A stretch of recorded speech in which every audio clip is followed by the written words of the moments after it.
Hello, and welcome to Inside ICSD with Dr. Brown, a show with Superintendent Dr. Luvelle Brown that takes a look inside the Ithaca City School District.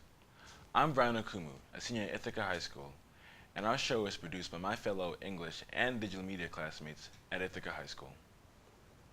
I'm joined today by Dr. Brown, Superintendent of Schools. Our guests today are Amanda Verba, Chief Operation Officer, and Matt Landahl, Chief Elementary Officer. Yes, Brian, thanks for inviting us. And we're here with two outstanding educators. Again, Ms. Verba we're happy to have her with us as she's joining us from TST BOCES, and she's been with us almost a year now in the Chief Operations Officer role. So thank you, Amanda, for being with this team. You're very welcome. And Dr. Landahl, an old friend and a new friend. Dr. Landahl's been with us almost 2 years now in his position and role as the Chief Elementary Officer. So two amazing educators here to talk about budget. And we're looking forward to fielding questions from students about the budget process and what's happening with the development of the 2014-2015 budget. Ooh. So, Mr. Landahl, how will an overall smaller budget affect the academic program for students? At the elementary level, we based all of our budget decision making around trying to maintain small class sizes. And so we're proposing to the public on May 20th that they vote on a $113.7 million budget. And sort of the centerpiece of that for the elementary level is that we maintain our small class sizes. The current average at the elementary level is 18.5 students in a class. And that will only be going up in this new budget to 19.2, which is just 5 classroom positions reduced across all 8 elementary schools. So we feel really proud that we were able to maintain that in this budget. We're also able to keep after-school programming that we have in all of our 8 elementary schools. Elementary students will still be attending an art class every week, a music class every week, PE classes every week. They'll also be able to access the library and have a full-time librarian in each of the elementary schools. So we're excited, but the reductions within that are for art and music teachers. Those teachers in the past had a day in their schedule that they did something called art or music integration, which means they were able to plan with other teachers to have art and music integrated throughout the school day. We can no longer do that, but students will still have art and music class. And another great thing we're able to keep in this budget at the elementary level is that we have strings and instrumental music and instrumental bands begin at the elementary level, and that will be maintained in this budget. Mm-hmm. And Brian, I would add, Dr. Landahl spoke to minimal impacts to the elementary programming. At the secondary level, there'll be also minimal impacts to program offerings. No fewer AP offerings, no fewer course offerings. Minimal impacts to the number of sections, so it will be important for young people to sign up and be careful with what they pick as their number 1 and number 2 choices. But other than that, we will still offer the outstanding programs that we offer that have allowed us to achieve unprecedented levels of academic success. That's good to hear. So following up, Dr. Brown, how will the smaller budget affect our sports programs and clubs? As you know, co-curricular opportunities are something that our community embraces. We've done much to enhance and add to our program offerings. We've added modified sports. We've grown our music programs. We've been recognized nationally as one of the best music education communities in the country. All of that will continue. We will continue to have modified sports. We will continue to offer the same varsity and JV sports, continue to offer outstanding musical and fine and performing arts programs. So at this budget, there will be no impacts to what we offer before and after school, as we know those things increase academic achievement for our young people. That's great to hear. Yeah. So, and Ms. Verba, what can students do in the next few years to help keep the school successful with the smaller budget? So I think students oftentimes they feel like they're disengaged from the budget process. I think that they feel like they don't have the ability to sort of have their voice heard around budgeting. And where I came from, my background is in youth development, and so running groups of students and hosting sort of conversations with them around a variety of topics, including budget work, I think is going to be really exciting. And so I look forward to offering these opportunities to students so that they could give sort of their feedback on what's going right, what are the things that they feel are valuable. Oftentimes we do a lot of surveys here in the district, and so making sure that that student voice is heard via their participation is terrific if they can continue to give their opinion and their feedback.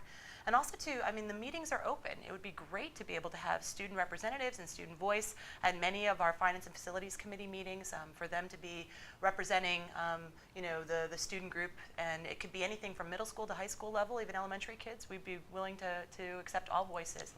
And also to register to vote. You know, a school district budget, you absolutely, at the age of 18, it's very different from registering for elections that are, you know, at a federal level or even a state level. A school budget, you can register all the way up to the day of the vote, and that can be done right through, actually the district office. You give us a call and we can give you the information on how to do that. So students can also be heard in that way, and that's obviously the highest level of impact that we could see. So, and I would add to that, get your parents to go out to vote. It may be raining on May 20th, which is the date of the budget vote.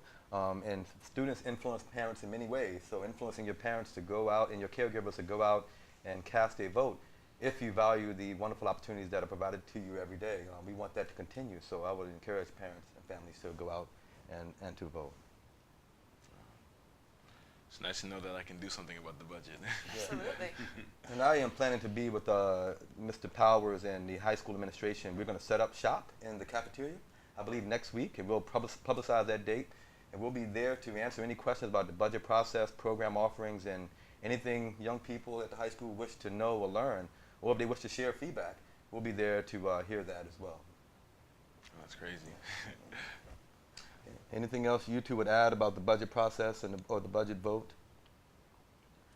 I think for me, it's important for people to understand the vote. I know that at the recent board meeting, there were really wonderful questions from the student representatives at Ithaca High School about what would it mean if the vote isn't passed and what happens next and what does contingency mean. So if it's okay, I'd just like to just give a brief, maybe 2-minute overview of that.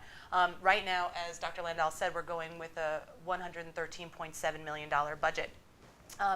That if that doesn't pass, and that actually needs to have a 60% of the voters that show up on that day, 60% of them have to vote yes for that. If that doesn't pass, then the board can have two sort of pathways that they can take. The first one could be to go immediately to a contingency budget. And a contingency budget is not the way that we work right now, not the budget that we're using for this year. It actually is much lower because you have to use the tax dollars that we had for this current year. So it would be around $106 or $107 million, which is significantly less than the $113.7. Or the second pathway would be that the board, and typically this is what most Board of Educations do, they go with another dollar amount, either close to the 113, something lower, somewhere in between, close to the tax cap, which is getting a lot of publicity. That's sort of the state-regulated number that requires just a simple majority of 50% vote. So the board really can decide what they want to do next. If that second budget doesn't pass, we are forced to go to a contingency budget, that $106, $107 million. And so I think that would really be a very different look for Ithaca City School District if we were forced to go to contingency. So Brian, using feedback from surveys, feedback from talking with many, many stakeholder groups, and our experiences, we've put together a funding request for our community with the help of our Board of Education. Staff has presented something to our Board of Education that has adopted a request that we feel will meet the needs of our learners. Although that includes some significant reductions. We've had to cut about $6 million from what it would have been had we just simply rolled over the budget. So there will be some more efficiencies that we will see next year. We will be operating differently, but we still think we can meet the needs of our learners. If not going forward with the $113 million budget, as Ms. Verba mentioned, it would be a different situation. Our co-curricular offerings, our class sizes, our sections at the high school, all those things will be impacted significantly, and we will see a different district next year. So it's going to be important for folks to go out to vote on May 20th if they wish for us to continue to lead and to move forward in the aggressive way we've done, increasing graduation rates, increasing the number of young people reading on grade level, being recognized statewide and nationally as one of the best school districts out there. We need to have this budget passed, and we need to have folks go out to vote so that we can get the 60% yes vote on the 20th of May. It's nice to know that you guys are trying to move forward with a small budget. Yeah.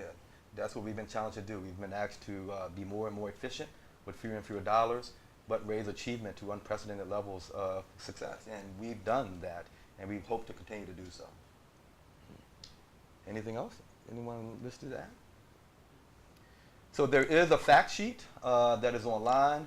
You can tweet at us, email us. We will send that out also. It has much of the information we've talked about and some more information that's readily accessible and easy to reproduce.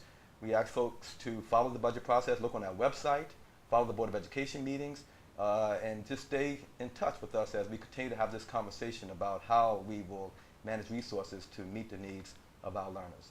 And thank you all again for tuning in, and we look forward to having more conversations. Thank you.